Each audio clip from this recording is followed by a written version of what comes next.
أعوذ بالله من الشيطان الرجيم. بسم الله الرحمن الرحيم.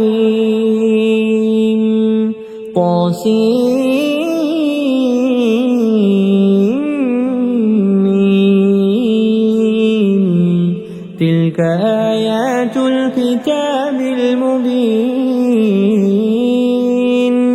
نتلو عليك من نبأ موسى وفرعون بالحق لقوم يؤمنون. إن فرعون علا في الأرض وجعل أهلها شيعا يستضعف طائفة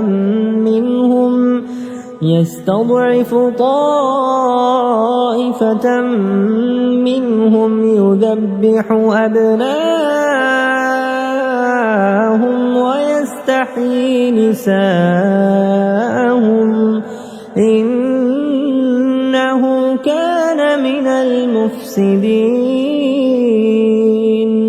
ونريد أن نمن على الذين استضعفوا في الأرض ونجعلهم أئمة ونجعلهم الوارثين ونمكن لهم في الأرض ونري فرعون وهامان وجنودهما منهم ما كانوا يحذرون. وأوحينا إلى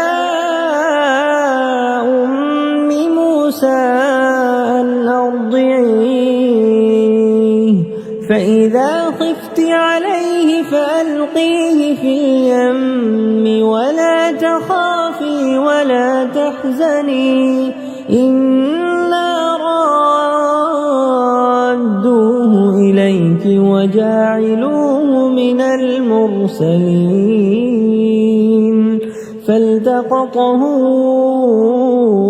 آل فرعون ليكون لهم عدوا وحزنا إن فرعون وهامان وجنودهما كانوا خاطئين. وقالت امرأة فرعون قرة عين لي ولك لا تقتلوه عسى أن ينفعنا أو نتخذه ولدا وهم لا يشعرون. وأصبح فؤاد أم موسى فارغا إن كادت لتبدي به لولا أن ربطنا على قلبها لتكون من المؤمنين. وقالت لأخته قصيه فبصرت به عن جنب وهم لا يشعرون. وحرمنا عليه المراضع من قبل فقالت هل أدلكم على أهل بيت يكفلونه لكم وهم له ناصحون. فرددناه إلى أمه كي تقر عينها ولا تحزن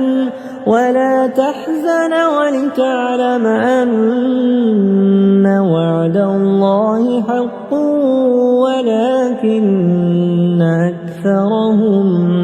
ولكن أكثرهم لا يعلمون.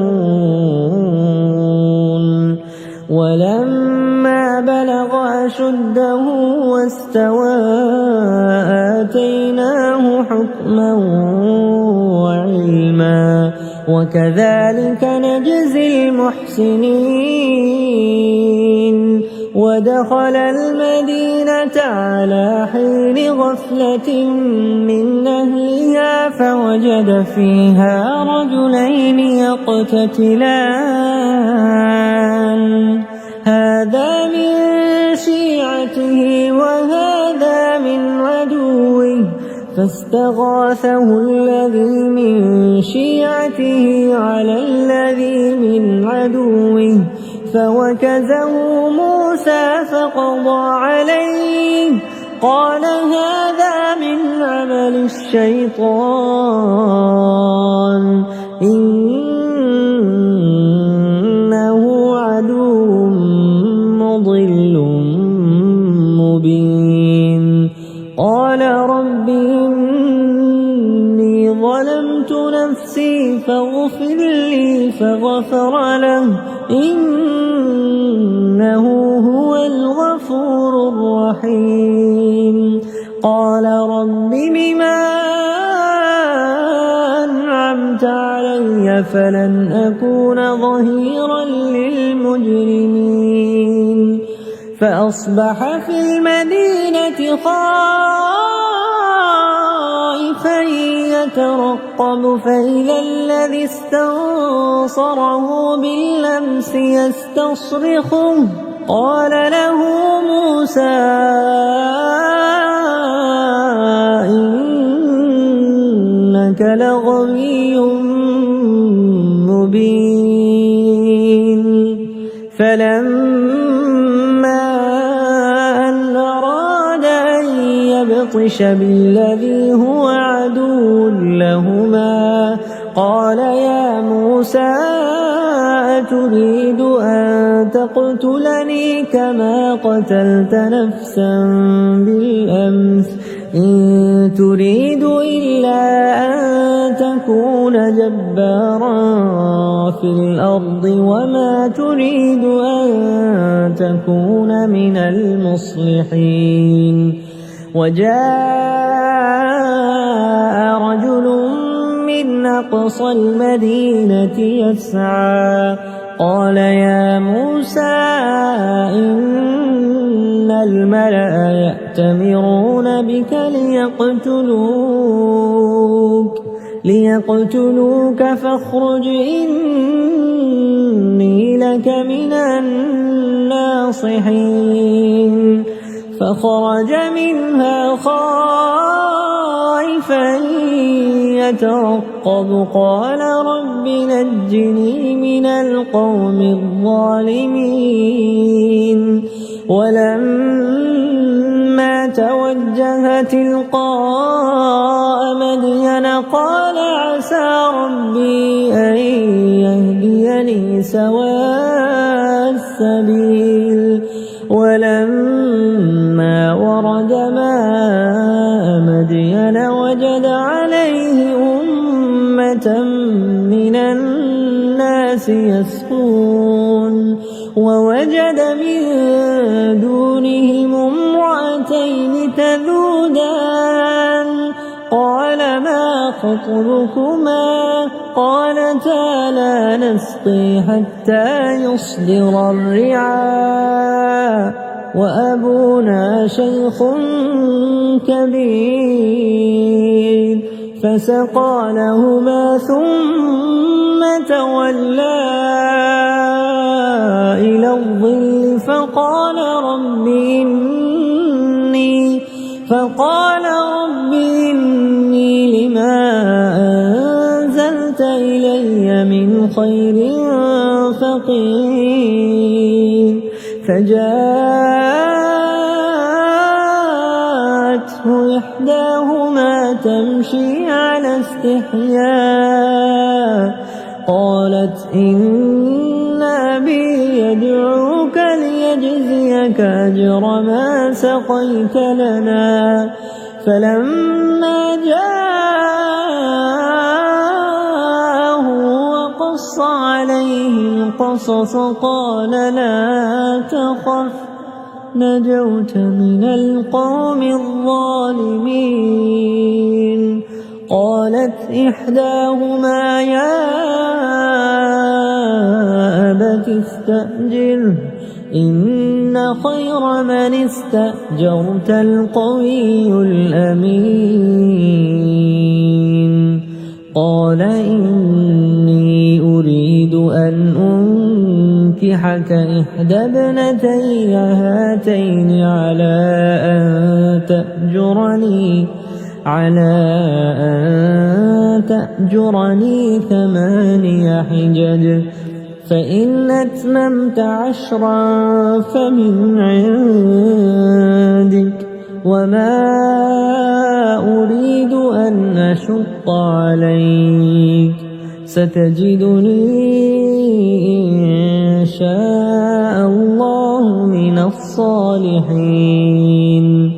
قال ذلك بيني وبينك أيما الأجلين قضيت فلا عدوان علي، والله على ما نقول وكيل. فلما قضى موسى الأجل وسار بأهله آنس من جانب الطور نارا، قال لأهلهم كثوا إني آنست نارا لعلي آتيكم منها بخبر أو جذوة من النار لعلكم تصطلون. فلما أتاها نودي من شاطئ الوادي الأيمن في البقعة المباركة من الشجرة أي يا موسى إني أنا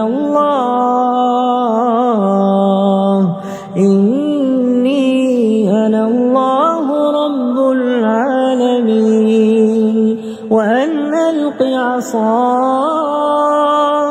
فلما رآها تهتز كأنها جان ولا مدبرا ولم يعقب.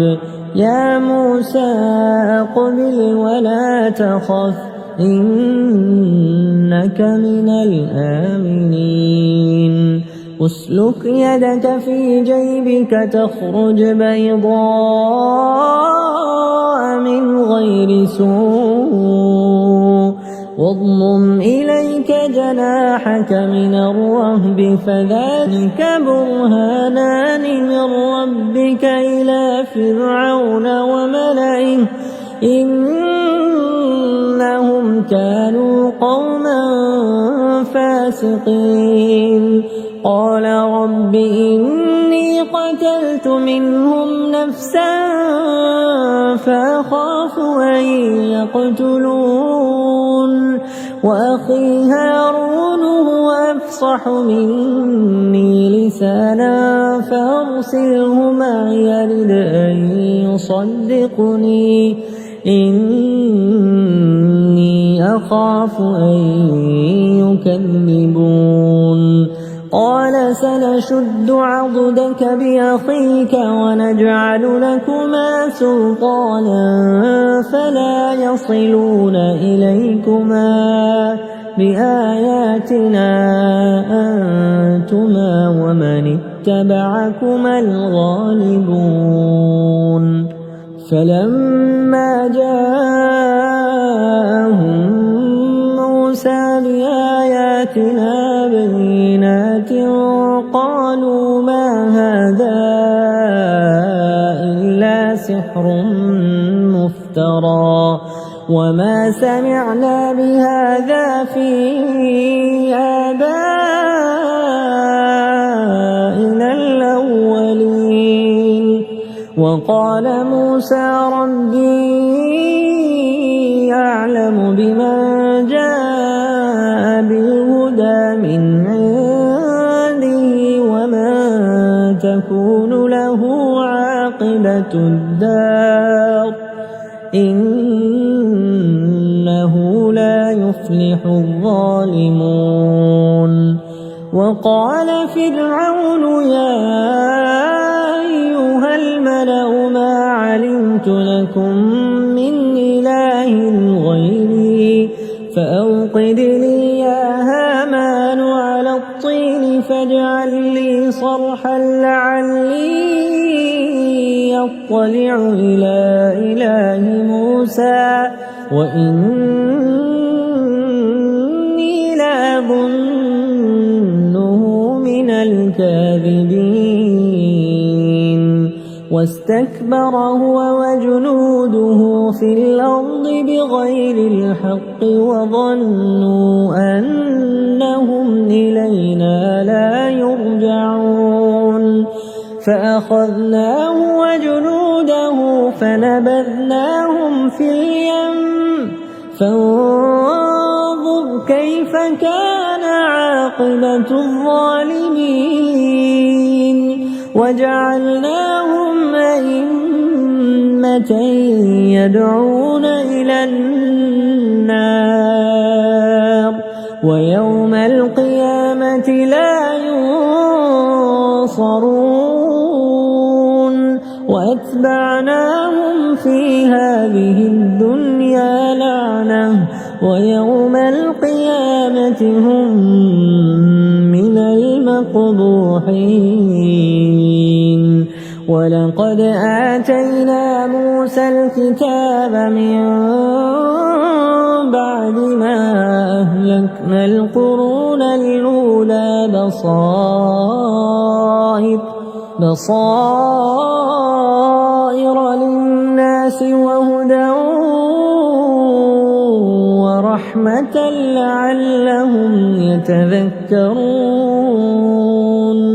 وما كنت بجانب الغربي إذ قضينا إلى موسى الأمر وما كنت من الشاهدين ولكننا أنشأنا قرونا فتطاول عليهم العمر وما كنت ثاويا